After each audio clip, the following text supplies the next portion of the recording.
నామానికి స్తోత్రము. కూడి వచ్చిన మీ అందరూ కూడా నా యొక్క హృదయపూర్వకమైన వందనాలు తెలియజేసుకుంటున్నాను. ప్రియమైన దేవుని ద్వారా దేవుని సన్నిధికి ఈ విధంగా వచ్చి ఆయన ఆరాధించడం, సంఘముగా పరిశుద్ధులుగా సహవాసంగా దేవుని మహిమ నిమిత్తం భూమి మీద ఉన్నటువంటి తన పిల్లలుగా ఇది మన బాధ్యత. కాబట్టి వచ్చినటువంటి వారందరూ కూడా యేసుక్రీస్తు రక్తంలో కడగబడి అనగా బాప్తిస్మం పొందిన వారు దేవుని కుమారులు కుమార్తెలు. కాబట్టి దేవుని కుమారులు కుమార్తెలుగా ఉన్నటువంటి ప్రతి వారు ప్రతి ఆదివారమున పరిశుద్ధులుగా ఉన్నటువంటి మనం సహవాసంలో ఉండాలి. సహవాసంలో ఉండాలి అంటే దేవుని గురించినటువంటి సహవాసంలో ఉండాలి. ఆ సహవాసం ఎలా వస్తుందంటే ఆయన మాటలు విని ఆయన మాటల ప్రకారంగా మనం నడుచుకోవడం ద్వారా ఆయనతో సహవాసం కలిగి ఉన్నాం.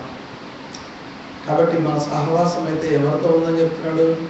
తండ్రితో కూడాను తన కుమారుడైన యేసుక్రీస్తుతో కూడా ఉన్నది అంటాడు. యోహాన్ గారు మొదటి పత్రికలో మొదటి అధ్యాయం 3వ వచనంలో చెప్తాడు ఈ మాట. కాబట్టి మన సహవాసం ఎవరితో ఉండాలి? తండ్రితో ఉండాలి, తన కుమారుడైనటువంటి యేసుక్రీస్తుతో కూడా ఉన్నది అంటాడు.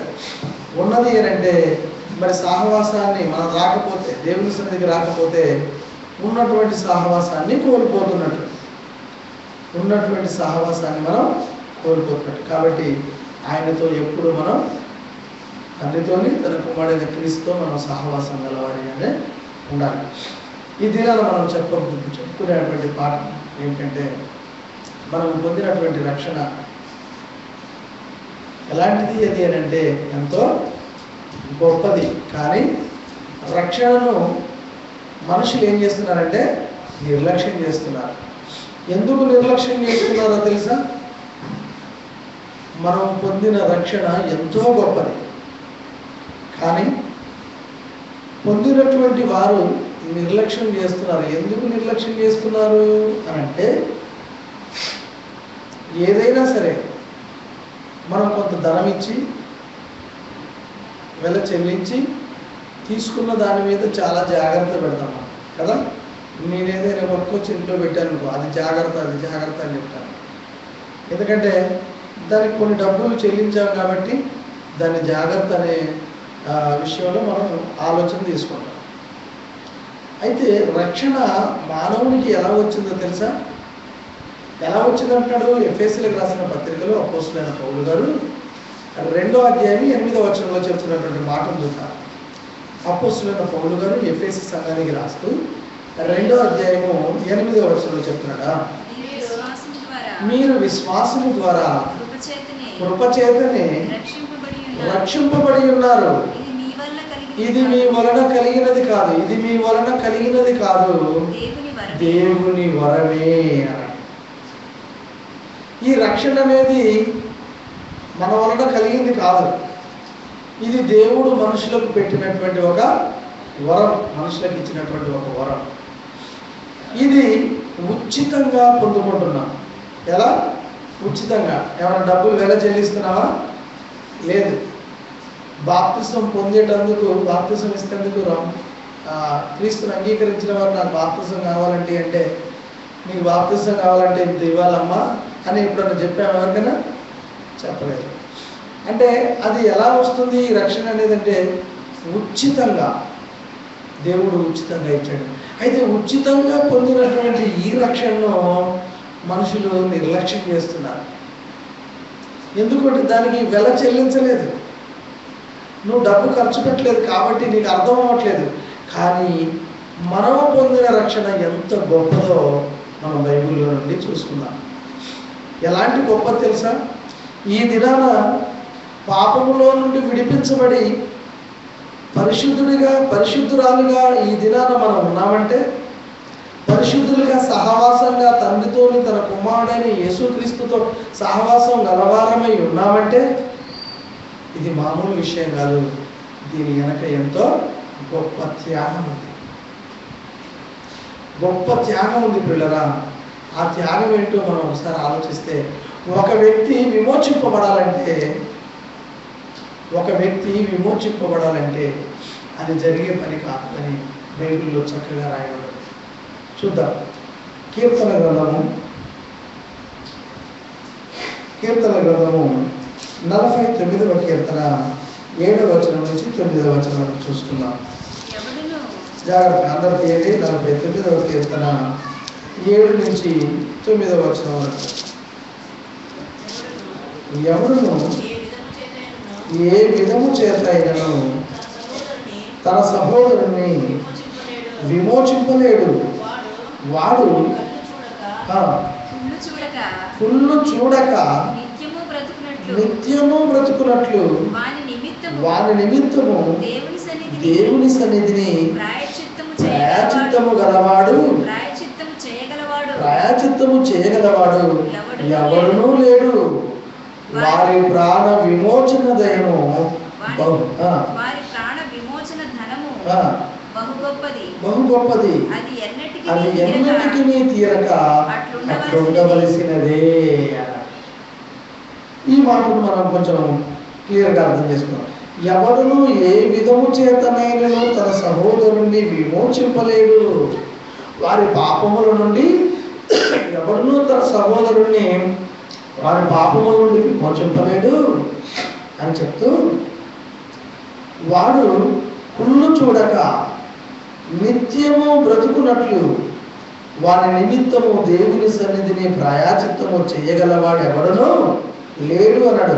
వాడు కుళ్ళు చూడక అంటే ఖచ్చితంగా కుళ్ళు పడతాడు అంటాడు. కుళ్ళు చూడక నిత్యము బ్రతుకున్నట్లు వారి నిమిత్తము దేవుని సన్నిధిని ప్రాయచిత్తము చేయగలవాడు ఎవడనో లేడు. అంటే ఆయన నిమిత్తం విమోచించేవాడు ఎవరు లేరు, ప్రాణాన్ని పెట్టేవారు ఎవరు లేరు అని చెప్పి తర్వాత 9 అంటాడు, వారి ప్రాణ విమోచన ధనము బహు గొప్పది. అది ఎన్నటికీ తీరక అట్లుండవలసిందే. ఎవ్వడూ విమోచింపలేడు. అట్లు ఉండవలసినదే. ఎంతకాలమైనా ప్రాణ విమోచన ఎంతో గొప్పది, కానీ అది అట్లు ఉండవలసినదే అన్నాడు. అంటే విమోచించేవాడు ఎవరు లేకపోయాడు. కానీ పిల్లలా, నిత్యము ప్రాణ విమోచన లేకుండా బ్రతకవలసినటువంటి మానవుణ్ణి దేవుడు మనల్ని ప్రేమించి తన కుమారుడైన క్రీస్తుని లోకంలోకి పంపించి మన ప్రాణ విమోచనను మనకు అనుగ్రహించాడు, విమోచించాడు. యేసు క్రీస్తు ప్రాణం పెట్టడం ద్వారా మనకు విమోచన అనేది జరిగింది. అది ఎప్పుడూ అట్లా ఉండవలసినదే అన్నాడు. కానీ దేవుడే మన ఎడల ప్రేమ చూపించి, నా పిల్లలు నశించిపోతున్నారు, నేను కన్నాను కాబట్టి నా పిల్లలు నశించుట నాకు ఇష్టం లేదు, నిత్యము నరకాగ్నిలో కలకాలము కాలిపోవడం అనేది నేను చూడలేనని పిల్లరా దేవుడు తన సొంత కుమారుడైన యేసుక్రీస్తుని ఈ భూమి మీదకి పంపించాడు. అంటే సొంత కుమారుడని ఎలా అన్నాడు? మరి మనం క్రీస్తుని నమ్మడం ద్వారా కుమారులమే కదా, క్రీస్తు తోడి వారసులమని రాయబడింది కదా అంటే అవును రాయబడింది. యేసుక్రీస్తుని పరిశుద్ధాత్మని తండ్రి అయిన దేవుడు ఆత్మలుగా కన్నాడు. మనల్ని కూడా దేవుడు ఆత్మగా కని ఎక్కడుంచాడు అంటే శరీరాలలో పెట్టాడు.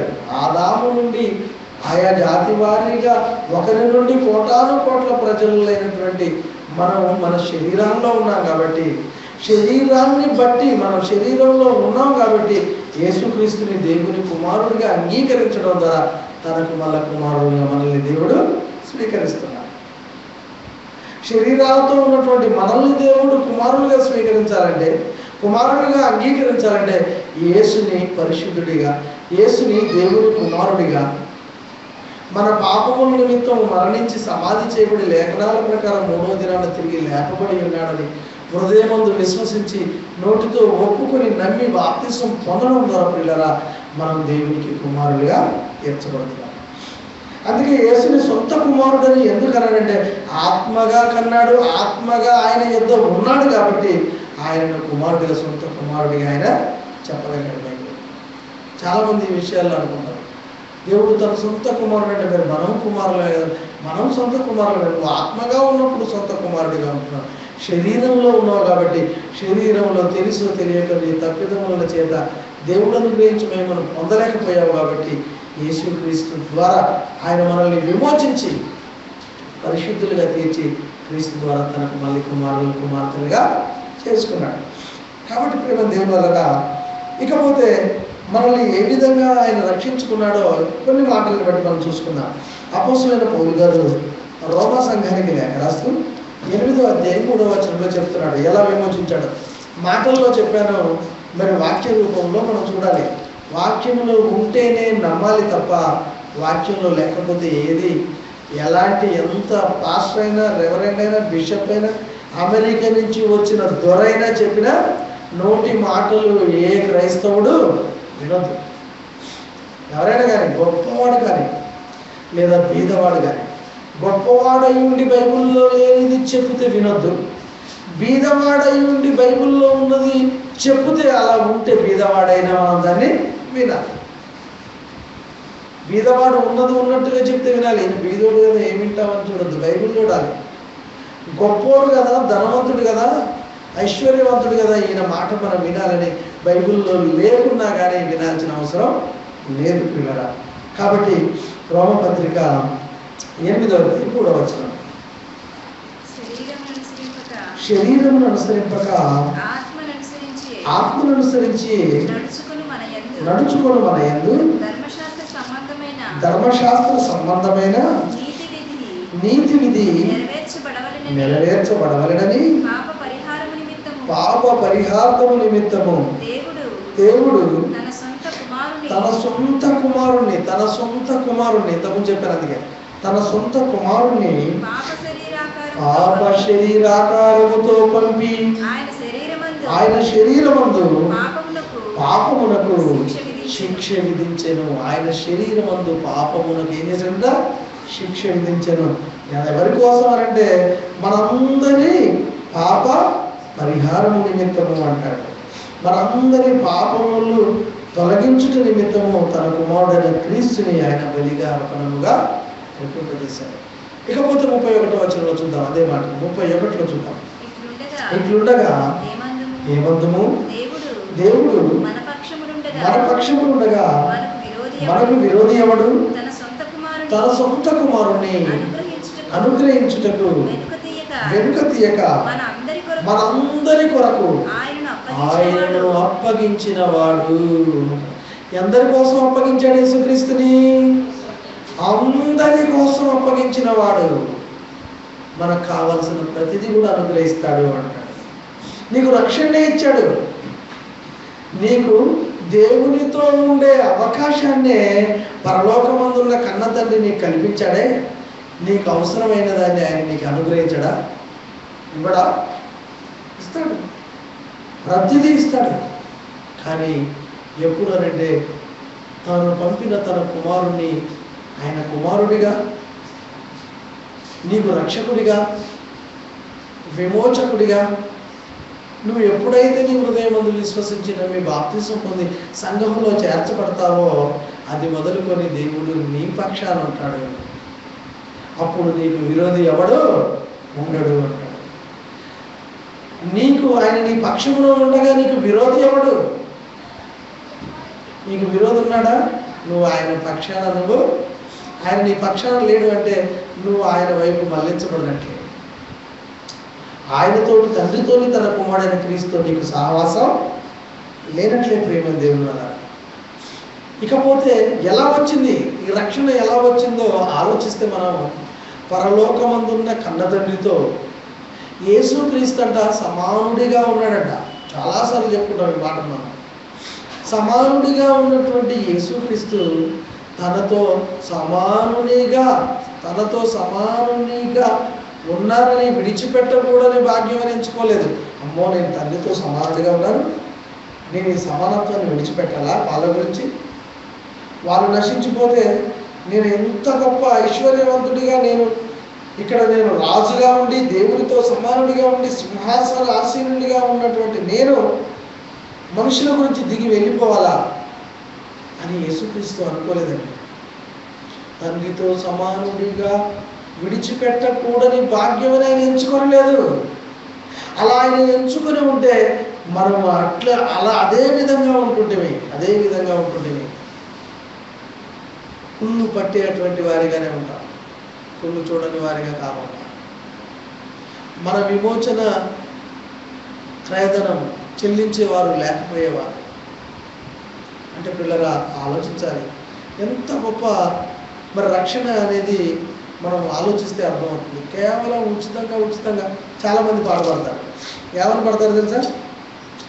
దేవుని ప్రేమ ఇదిగో జనులారా భావము నువ్వు తెలపరే.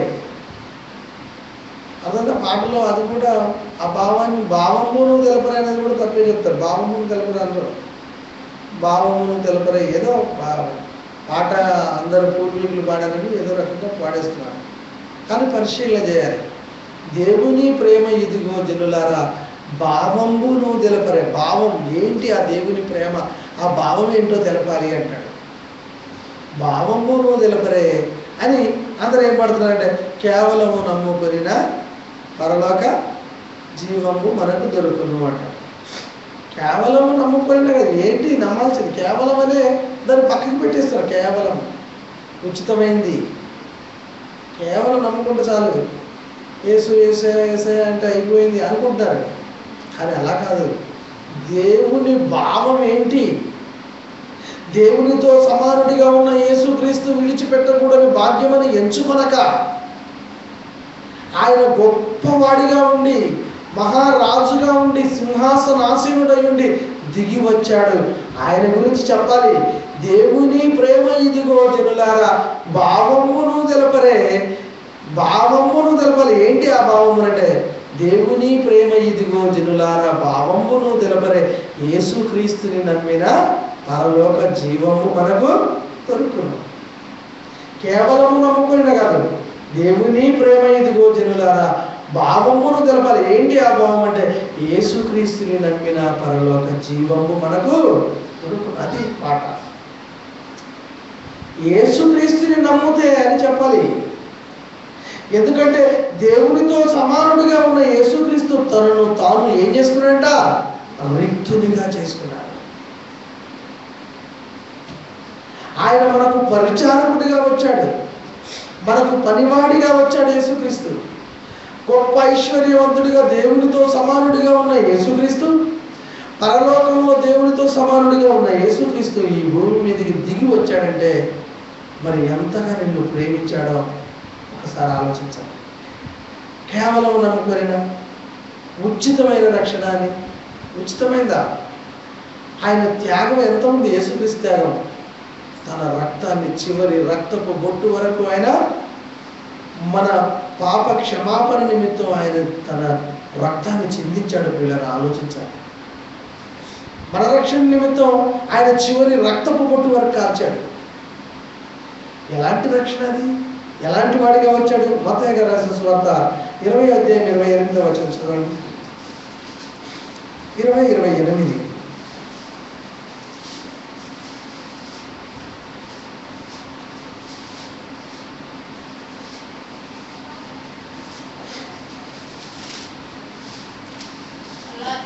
అలాగే మనుష్య కుమారుడు పరిచారము చేయించుకున్నటకు రాలేదు గాని పరిచారము చేయుటకును అనేకులకు ప్రతిగా విమోచ క్రయధనముగా తన ప్రాణము ఇచ్చుటకు వచ్చనని చెప్పాను. దేనికి వచ్చాడంటే యేసుక్రీస్తు? అనేకులకు ప్రతిగా విమోచన క్రయధనముగా తన ప్రాణము ఇచ్చుటకు వచ్చానని చెప్పాను. విమోచించేవాడే లేడు. ఒకప్పుడు కీర్తనలు చదువుకున్నా, విమోచించేవాడే లేడు. ఉంటే ఎంతో గొప్పవారమే మనం అన్నట్టుగా చూసాం. కానీ పిల్లరా, దేవుడు మనల్ని గొప్పవారిగా చేశాడండి. దేవుడు తనతో సమానులుగా చేసుకున్నాడు. క్రీస్తు యేసునందు జీవించినటువంటి వారు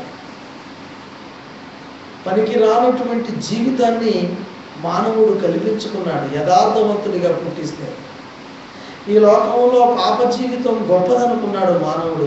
అలాంటి మానవుడిని దేవుడు ప్రేమించాడండి.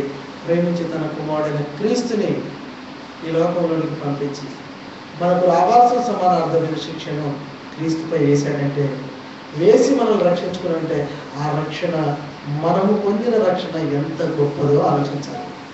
ఇదే మనం చెప్పేది. మనము పొందిన రక్షణ ఎంతో గొప్పది. మనం ఏం చేస్తున్నాం? సంఘానికి రాము, ఎవరింట్లో ప్రార్థన ఉందంటే రాము, సహవాసంగా కలిసి ఉండాలనుకో. మామూలుగా ఎవరు రాకముందు చెప్పాను, మాట్లాడితే యాదమ్మ గారు దావిద గారితో మాట్లాడుతూ చెప్పారు. ఏం చెప్పారు? మనము ఒక సహవాసం అనేది మనకు ఉంది. ఆ సహవాసంలో లేకపోతే కష్టమైనటువంటి జీవితం మానవుది అని. ప్రతి ఆదివారం దేవుని సన్నిధిలో ఖచ్చితంగా సహవాసంగా ఉండుకోవాలి. ఎందుకు అంటే, నువ్వు దేవునితో సహవాసం కలిగి ఉండాలంటే మనము ఏం చేయాలంట? మనము తన కుమారుడైన క్రీస్తు అన్యోన్య సహవాసము గలవారమై ఉన్నట్లయితేనే యేసు రక్తము ప్రతి పాపము నుండి మనల్ని ఏం చేస్తుంది? పవిత్రులుగా చేస్తుంది. అంటే ఆయన మాటలు వినాలి. 6 దినాలు కష్టపడుతున్నాం, 7వ దినాన విశ్రాంతి దినం దేవునికి. ఆ దినాన దేవుని మనం ఏం చేయాలి? ఆరాధించాలి. దేవుణ్ణి ఆరాధించాలి. కాబట్టి ప్రేమ దేవుళ్ళ దేవుణ్ణి ఆరాధిస్తేందుకు ఎలాంటి పనైనా విడిచిపెట్టాలి అని చెప్పాను. ఎలాంటి పనైనా వదులుకోవాలి దేవుని నిమిత్తము. దేవుడు నీ కోసం తన కుమారుడిని బలిగా ఇచ్చాడు. తన కుమారుడు నీ కోసం తన ప్రాణాన్ని పెట్టాడు. మరి నువ్వు ఒక్క రోజు పని విడిచిపెట్టుకోలేవా? దేవుని కంటే పరలోకానికంటే గొప్పదా ఒక రోజు వచ్చే 200, 300? ఆ రోజు తినకపోతే నరకానికి వెళ్ళిపోతామా? ఆ రోజు రాకపోతే నరకానికి వెళ్ళే పరిస్థితి తప్ప, ఆ రోజు పనికి పోకపోతే నరకం రాదు. పనికి పోతే నరకం రాదనుకో. అర్థమైందా? పని చేసుకునే దేవుని సన్నిధికి వచ్చి జీవము గల మాటలు వింటే నువ్వు ఎప్పుడు నిత్యము జీవించుంటావు. దేవుని సన్నిధికి జీవము గల మాటలు వింటేందుకు రావాలి. అర్థమైందా? జీవించడం కోసం కష్టపడితే పరలోకం రాదు. జీవము గల మాటలు వింటే జీవిస్తాం. నిత్యము ఆత్మ నిత్యము జీవించబడి ఉంటుంది. అది కోరుకోవాలి తప్ప మనం ఈ లోకపరంగా ఉన్న ప్రతి దాన్ని ఆశించినట్లయితే ప్రియులారా, నిత్య నరకాగ్నిలో కలకాలము కాలిపోవాల్సిన పరిస్థితి వస్తుంది. కాబట్టి ఇక దేవుడు మనల్ని ఎలా రక్షించుకున్నాడు? ఆయన ఏ కపటం లేకుండా మన నిమిత్తం జీవించవలసినటువంటి బాధ్యత ఆయన తీసుకున్నాడు. ఆయన ఆ విధంగా జీవించడం ద్వారా మనకు అనుగ్రహించబడ్డది. నువ్వు తెలుసో తెలియక నువ్వు ప్రతిదీ మాటల్లో కానీ, ఆలోచనలో కానీ, చూపుల్లో కానీ ఎన్నో తప్పులు చేస్తున్నా నువ్వు రక్షించబడుతున్నావు అంటే కేవలం ఆయన ఏ తప్పిదం చేయకుండా నీ కోసం జీవించాడు కాబట్టి, నీ కోసం ఆయన ఈ లోకంలో నువ్వు పొందాల్సిన శ్రమలు ఆయన పొందాడు కాబట్టి, నువ్వు పొందవలసినటువంటి మరణాన్ని ఆయన పొందాడు కాబట్టి.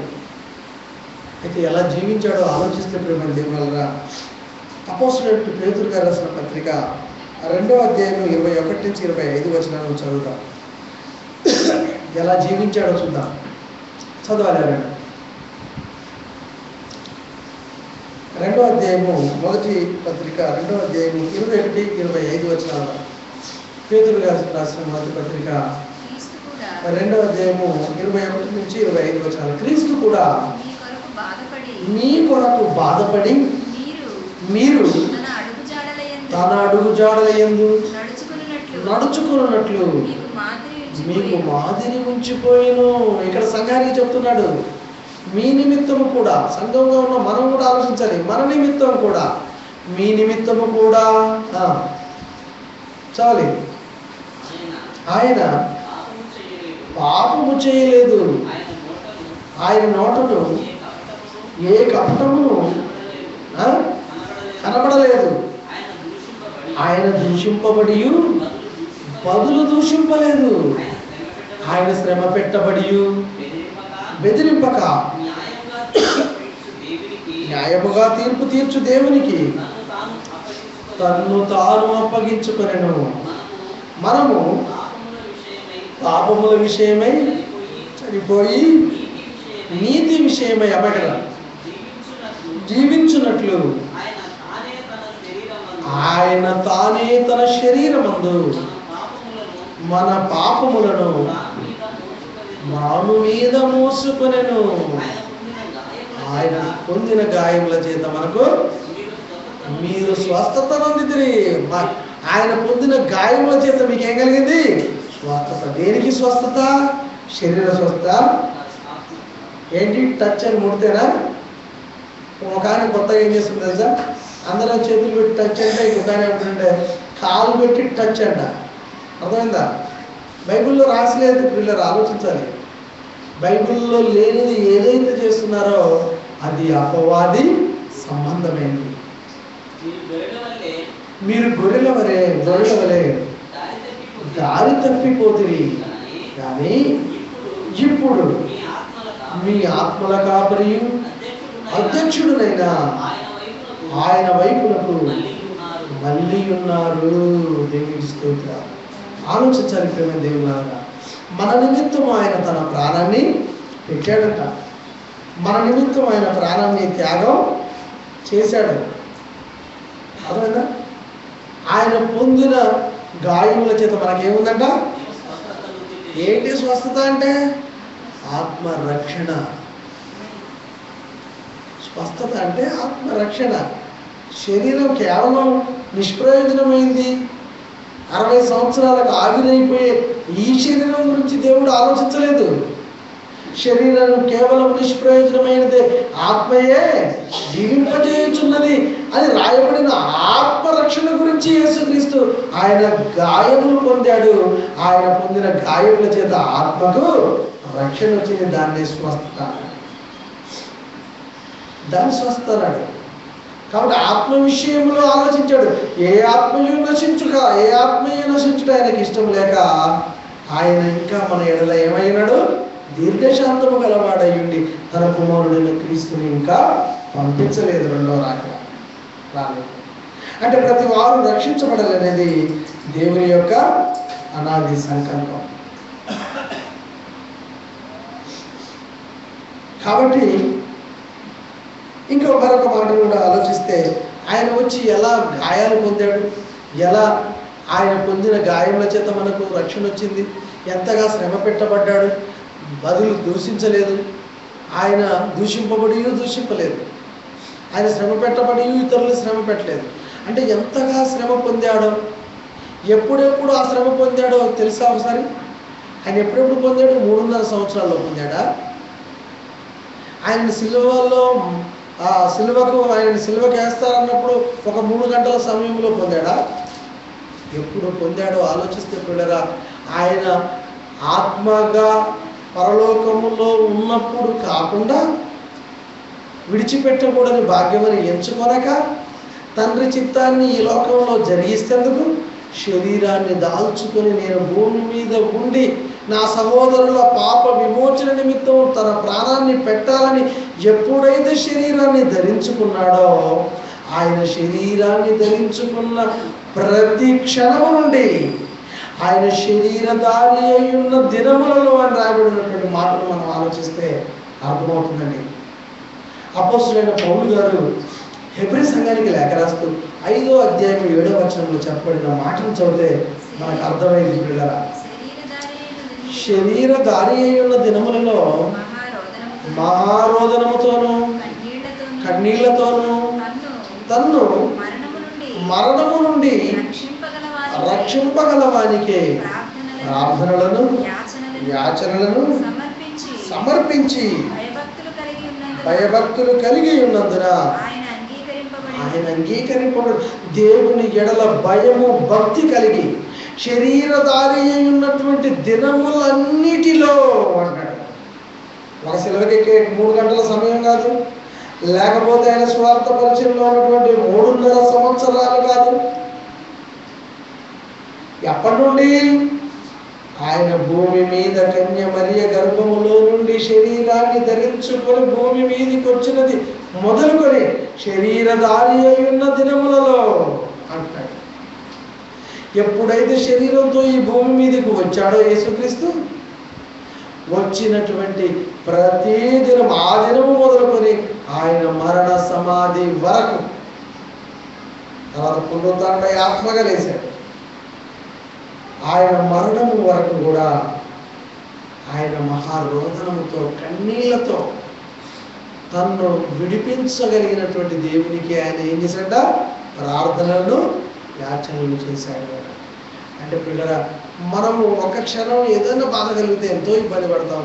కానీ ఈ శరీరం ఉన్నప్పుడు శరీరానికి ఏది జరిగినా బాధ కలిగి దేనికి తెలుసా? అమ్మా అయ్యా అని బాధపడతాం. దేనికి బాధ? ఆత్మకి. ఆత్మకి బాధ. శ్రమ దేనికి? ఆత్మకి. వేదన దేనికి? ఆత్మకి. శరీరానికి కాదు. శరీరం చనిపోయింది. చనిపోయిన తర్వాత గొడ్డలు తీసుకొని నడిపితే అమ్మా అయ్యా అంటదా? కేకలు పెడతా? లేచి ఉప్పుతాడా? ఎందుకు? శరీరం కేవలము నిష్ప్రయోజనమైనది. ఆత్మయే జీవింపజేసేటువంటి ఆత్మకి, శరీరాన్ని జీవింపజేసే ఆత్మకి వేదన బాధ శరీరానికి ఏదైతే. ఈ శరీరము ధరించుకున్నటువంటి దినాలలో యేసుక్రీస్తు మహారోదనతో ఉన్నాడు, కన్నీటితో ఉన్నాడు, బాధల్లో ఉన్నాడు. ఎందుకు? నువ్వు రక్షింపబడాలని, నీకు రావాల్సిన శ్రమను ఆయన భరించాలనుకున్నాడు, నీకు రావాల్సిన వేదనను ఆయనే పొందాలనుకున్నాడు. అందుకే ఆ మాటలో చివరి మాటగా మరొకసారి చదవండి. అక్కడ ఎంతమంది చదివినటువంటి మాట 5వ అధ్యాయం 7వ వచనంలో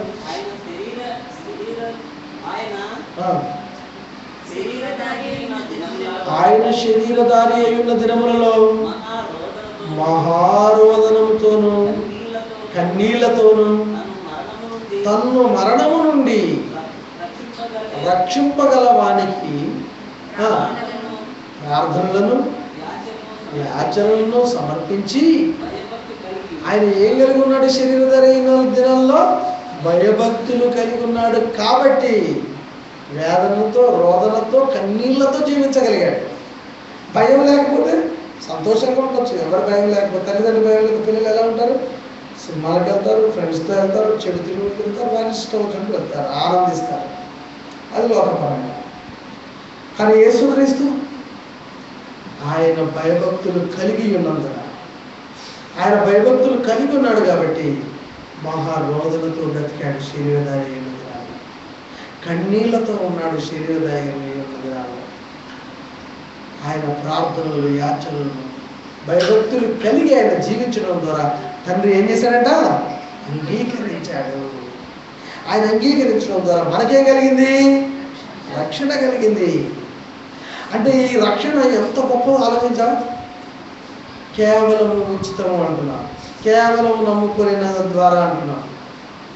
వస్తే వస్తాం, లేకపోతే లేదని చర్చకి అంటున్నాం. వీలుంటే వస్తానండి రేపు ఆదివారం, లేకపోతే లేదు. ఏముంటే వస్తారంట? వీలుంటే వస్తాం, లేకపోతే లేదు. వీళ్ళు ఉండాలా. యేసు ప్రభు అలాగే అంటే చూస్తానులే ప్రభా, వాళ్ళ గురించి నేను భరించగలిగితే ప్రాణం పెడతా, లేకపోతే తిరిగి వస్తానయ్యా అంటే కుదరదు. యేసుక్రీస్తు కూడా వెళ్ళలేడు. అంటే బ్రతికితేనే, దేవుని కోసం బ్రతికితేనే వెళ్ళగలం పరలోకానికి. కాబట్టి పిల్లరా ఎలాంటి జీవితం జీవించాలి తెలుసా? చర్చిలో అసలు సమయం అయిందంటే లోపలికి వచ్చేసేయాలి. సమయాన్ని సద్వినియోగం చేసుకోవాలి. పోయిన సమయం మనకు రాదు. కాబట్టి ఎలా ప్రార్థన చేశాడో 2-3 వచనాలు చదివించి ముగిస్తాను. మత్తయి గారు రాసిన సువార్త 26వ అధ్యాయం 38వ వచనం. త్వరగా ఎలా ప్రార్థన చేశాడో చూద్దాం. యేసుక్రీస్తు ప్రార్థనలను, యాచనలను ఆయనకు సమర్పించాడంట. మత్తయి గారు రాసిన సువార్త 26వ అధ్యాయం 38వ వచనం. అప్పుడు యేసు మరణమగునంతగా నా ప్రాణము బహు దుఃఖములో మునిగి ఉన్నది, మీరిక్కడ నిలిచి నాతో కూడా మెలకువగా ఉండుడని వారితో చెప్పి కొంత దూరము వెళ్ళి సాగిలపడి, నా తండ్రి సాధ్యమైతే ఈ గిన్నె నా యొద్ద నుండి తొలగిపోనిమ్ము, అయినను నా ఇష్ట ప్రకారము కాదు, నీ చిత్త ప్రకారమే అని ప్రార్థించాను. చూసారండి ఎలా ప్రార్థన చేశాడు? ఆయన కన్నీళ్లతో, యాచనలతో ప్రార్థన చేశాడు. ఆయన మరణమయ్యే సమయానికి ప్రార్థన చేస్తున్నాడు. తండ్రి నీ చిత్తమైతే ఈ గిన్నె నా యొద్ద నుండి తొలగించు, ఇది నీ చిత్తమైతే నన్ను మరణం నుండి విడిపించయ్యా అని, నా చిత్తము కాదు నీ చిత్తమే కానిమ్ము. నేను అడిగానని కాదు, ఇదిగో నా సహోదరులందరి నిమిత్తం నేను ప్రాణం పెట్టాలని నువ్వు పంపించావు కదా, నేను అడిగానని కాదయ్యా, నీ చిత్తం ఎలా ఉందో నేను అలాగే చేస్తాను, కానీ నీ చిత్తమే, నా మీద నీ చిత్తమే అన్నాడు. మరి మనం బైబిల్ ఏం రాయబడింది? మీరు మీ సొత్తు కాదు, విలువ పెట్టి కొనబడిన వారు. చూడండి ఒకసారి కొరింథీయులకు రాసిన పత్రికలో, 1 కొరింథీ పత్రిక 7:23 వచనం, తొందరగా చదువుతుంది, దాన్ని క్లారిటీ ఇస్తాం.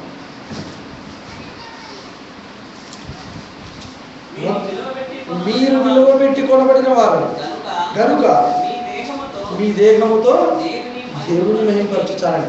మీరు విలువ పెట్టి కొనబడిన వారు. రక్షణ ఉచితంగా రాలేదు, కేవలం నమ్ముకోవడం ద్వారా రాలేదు, ప్రార్థించడం ద్వారా రక్షింపబడలేదు, ప్రార్థన చేయగానే రక్షణ రాదు. యేసు చేసినటువంటి త్యాగం ఎంతో గొప్పది, తండ్రి చూపించిన ప్రేమ ఎంతో గొప్పది.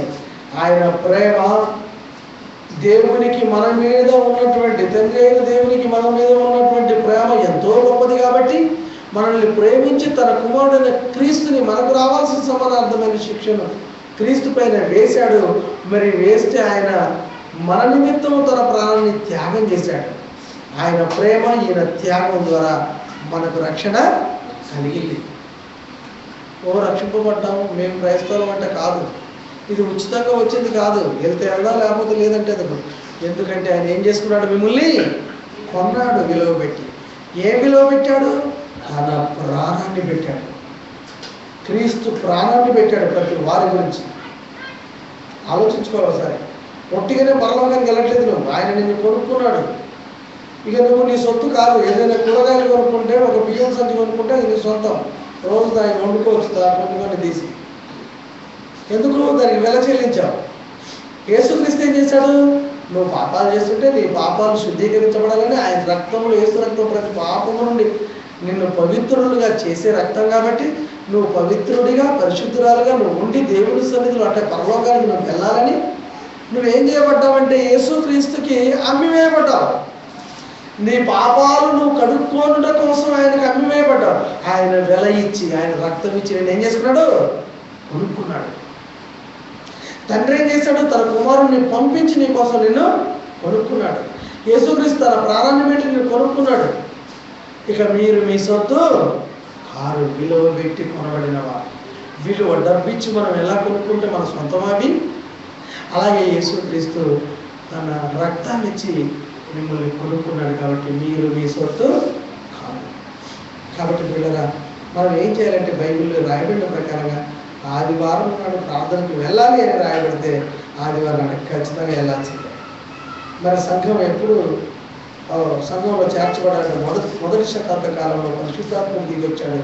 అదే దినాన ఇంచుమించు 3000 మంది సంఘంలో చేర్చబడ్డారు. ఏది ఆ దినం అంటే ఆదివారం. యేసుక్రీస్తు ప్రాణం పెట్టి తిరిగి లేకపోతే ఉన్నాడు దినం ఏది అని అంటే ఆదివారము తెల్లవారుజామున. మొదటి దినం ఏ దినము? ఆదివారం. అంటే ఆదివారమును మనము పరిశుద్ధులుగా సహవాసంగా ఆయన సన్నిధిలో కూడుకోవాలి, మనం దేవుణ్ణి ఆరాధించాలి పిల్లలు. దానికి నిర్లక్ష్యం చేయకూడదు. మరొకసారి చూసినట్లయితే లూకా సువార్త 22:44 కూడా యేసుక్రీస్తు చేసిన ప్రార్థనను మనం చూద్దాం.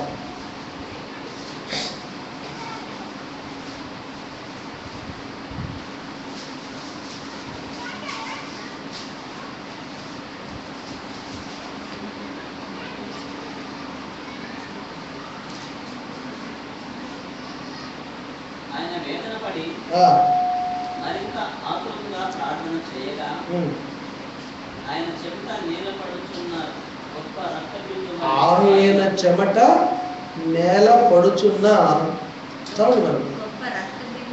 గొప్ప రక్త బిందువుల వలె ఆయను అంటాడు. ఆయన ప్రార్థన చేస్తున్నటువంటి సమయాల్లో ఎలా అయిందంట? ఆయన చెమట నేల పడుచున్న గొప్ప రక్త బిందువులే ఆయను అంటాడు. ఎలాంటి ప్రార్థన, ఎలాంటి వేదన, బాధ, కన్నీళ్ళు.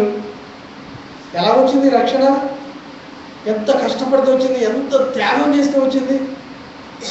ఈ సన్నిధిలో ఇలా కూడుకోగలిగాము, ఇలా కూర్చొని ఒక 2 గంటల సమయం మన దేవునితో గడుపుతున్నామంటే వాళ్ళు ఎంత కష్టపడ్డారండి. తండ్రి తన కుమారుడైన యేసుక్రీస్తు, క్రీస్తు నమ్మిన మనలోనే లోకం అంతా ఉంటుంది. లోకం అంతా మనలోనే తెలుసా. లోకంలో ఉన్న వాళ్ళలో ఏముంటుందో కానీ వాళ్ళు నిజంగా దేవుణ్ణి తెలుసుకోకుండా, నిజమైన దేవుడు ఎవరో ఎరగకుండా వారు దేవుడు అంటే భయభక్తులు కలిగి ఉంటారు అన్యులు. కానీ దేవుడు ఎవరో తెలుసుకున్న మనం ఏంటంటే లోకం అంతా మనలోనే, దేవుడు కాదు. కానీ బైబిల్ ఎవరు? లోకంలో ఉన్నవాడి కంటే మీలో ఉన్నవాడు గొప్పవాడని బైబిల్లో ఉంటే, లోకంలో ఉన్నవాళ్ళు దేవుడు గొప్పవాడంటే అనే ఒక భయం ఉంటే వారిలో, దేవుడిని నమ్మినటువంటి క్రీస్తుని అంగీకరించిన మనలో భయం కాదు, లోకం అంతా మనలోనే. అలా ఉంది రక్షణ అంటే. అసలు ఏంటి రక్షణ? మామూలుగా ఉందా? ఎంత త్యాగం చేస్తే దేవుడు తన కుమారుడైన యేసుక్రీస్తు ఎంత త్యాగం చేస్తే వచ్చింది తెలుసు. ఆయన బాధ, ఆయన కన్నీరు, ఆయన కష్టం, ఆయన శ్రమ, ఆయన దేవుడితో సమానుడిగా ఉండి విడిచిపెట్టకూడని భాగ్యమని ఎంచుకొనక ఆయన రిక్తుడిగా చేసుకున్నట్టుకు ఈ లోకానికి రావడం, ఆయన శరీరధారిగా ఉన్నటువంటి దినాలన్నిటిలో ఆయన వేదన చెందాడు, బాధపడ్డాడు. పిల్లల ఇంత గొప్ప రక్షణను నిర్లక్ష్యం చేస్తున్నారు. దేని గురించి చేస్తున్నారో తెలుసా? దేని గురించి నిర్లక్ష్యం చేస్తున్నారు? దేని గురించి రాలేకపోతున్నారో తెలుసా? ఈ మాటలు చెప్తాను. ఫిలిప్పీలకు రాసిన పత్రిక 3వ అధ్యాయం 18 నుంచి 20 వచనాల వరకు జాగ్రత్తగా చదవండి. అనేకులు క్రీస్తు శిలువకు శత్రువులుగా నడుచుకుంటున్నారట. క్రీస్తు శిలువకు ఎలా నడుచుకుంటున్నారు? శత్రువులుగా. ఆయన పొందిన శ్రమలకి, గాయాలకి, ఆయన ఇచ్చిన రక్షణకు శత్రువులుగా ఉన్నారట. ఎందు నిమిత్తమో చూద్దామా? దీని గురించి మీకు అనేక పర్యాయములు చెప్పి ఇప్పుడును ఏడ్చుచు చెప్పుచున్నాను. చూసారండి, పౌలు గారు అంటాడు, ఇప్పుడు అనేక పర్యాయములు చెప్పాను, ఇప్పుడు ఏడ్చుచు చెప్పుచున్నాను. ఎందుకంటే నాశనమే వారి అంతము, వారి కడిపే వారి దేవుడు. వారు తాము సిగ్గుపడవలసిన సంగతుల యందు అతిశయపడుచున్నారు, సంబంధమైన వాటి యందే మనసు ఉంచుచున్నారు. మన పౌరస్థితి పరలోకమందు ఉన్నది కాబట్టి మనం చాలు జాగ్రత్తగా సిగ్గుపడవలసిన అవసరం లేదే. వీళ్ళు ఏం చేస్తున్నారంట? అతిశయపడుతున్నారు. క్రీస్తు శిలువకు శత్రువులుగా ఉన్నారు. ఎందుకు శత్రువులుగా ఉన్నారు? వారి కడిపే వారి కడుపు కోసం సంపాదించుకుంటేందుకే ఆలోచిస్తున్నారు.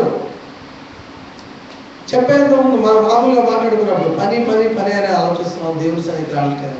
దేవుని సన్నిధికి రాకుండా ఉన్నటువంటి వాళ్ళు చెప్తున్నాడు, ఏడ్చుచూ చెప్పుచున్నాను అంటున్నాడు పౌలు గారు. ఏం చెప్తున్నాడు? ఏడ్చు, మీ కడుపే మీరు దేవుడు అనుకుంటున్నారు, శిలువకు శత్రువులుగా ఉన్నారు, నాశనమే వారి కడిపే వారు దేవుడు అనుకుంటారు, వారికి నాశనము అంతముంది. అయితే ఏం చేయాలంటే శిలువకు శత్రువులుగా ఉండద్దు. శిలువను గూర్చిన సువార్తను విన్న మనము క్రీస్తు మరణ సమాధి పొందుతారని తెలుసుకొని రక్షింపబడ్డ మనము మరొకరి రక్షణార్థమై మనం జీవించాలే తప్ప, పొందిన రక్షణను మనం కాపాడుకోవాలే తప్ప శిలువకు శత్రువులుగా ఉండొద్దని మరి అపోస్తులైన పౌలు గారు ఆ కాలంలో మొదటి శతాబ్ద కాలంలో హెచ్చరించాడు. ఈ దినాన ఆ మాటలు వింటున్నటువంటి మనకు బుద్ధి కలగాలి, అదేవిధంగా మనకు బోధ కలుగుతుంది. ఈ బోధను మనం అనుసరించినట్లయితే మనం పొందిన రక్షణను మనం కాపాడుకోవాలి.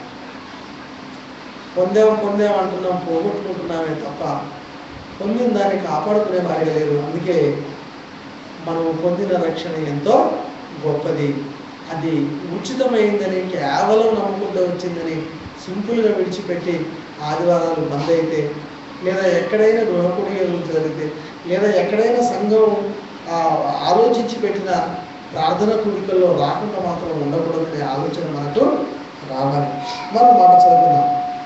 ఈ రక్షణ మనం ఏం చేస్తున్నామో అదే అపోస్తలుడైన పౌలు గారు ఫిలిప్పీ సంఘానికి లేఖ రాస్తూ అదే అధ్యాయం 29వ వచనంలో చెప్తున్నాడు. ఎలా నిర్లక్ష్యం చేస్తున్నాము చూడండి, 2 మాటలు చదువుతున్నాం. ఇట్లుండగా దేవుని కుమారుని ఏం చేస్తారంట? పాదములతో తొక్కి నిర్లక్ష్యం చేస్తున్నారు. ఆయన సన్నిధికి రాకుంటున్నారు. ఆయన రక్తంలో కడిగి వేయబడకుండా ఆయన రక్తాన్ని నిర్లక్ష్యం చేస్తూ ఏం చేస్తున్నారంట? తాను పరిశుద్ధపరచబడ్డకు సాధనమైన నిబంధన రక్తమును అపవిత్రమైన దానిగా ఎంచుతున్నారు. కృపకు మూలమగు ఆత్మను తిరస్కరించిన వాడు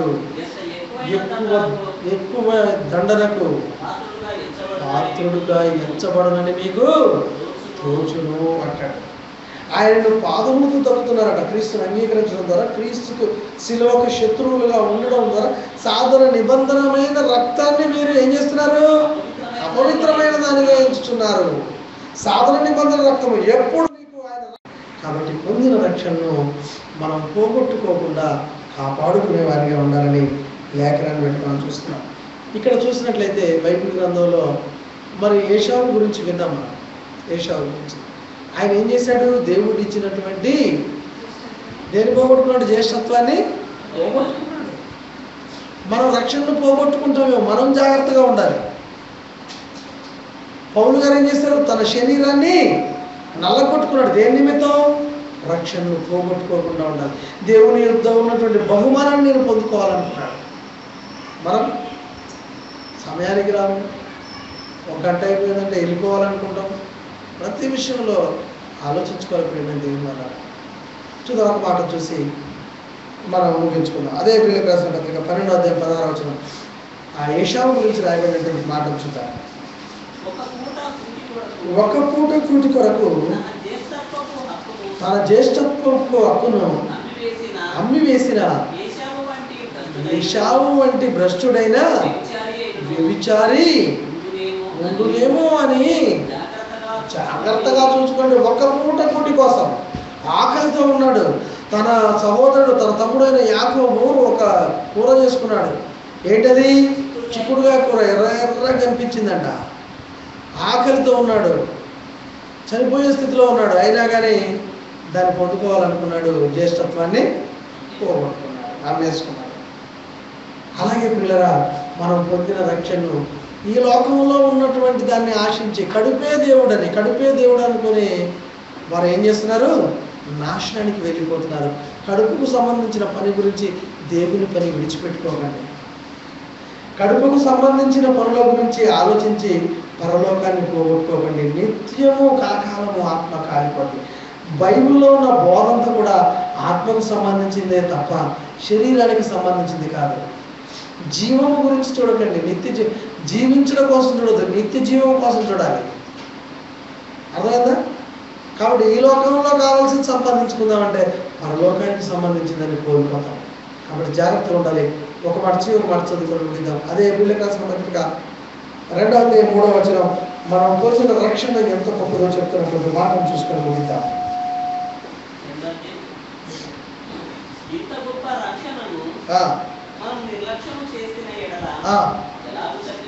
ఇంత గొప్ప రక్షణను మనం నిర్లక్ష్యం చేసిన ఎడల ఎలాగో తప్పించుకుందాము అంటాడు.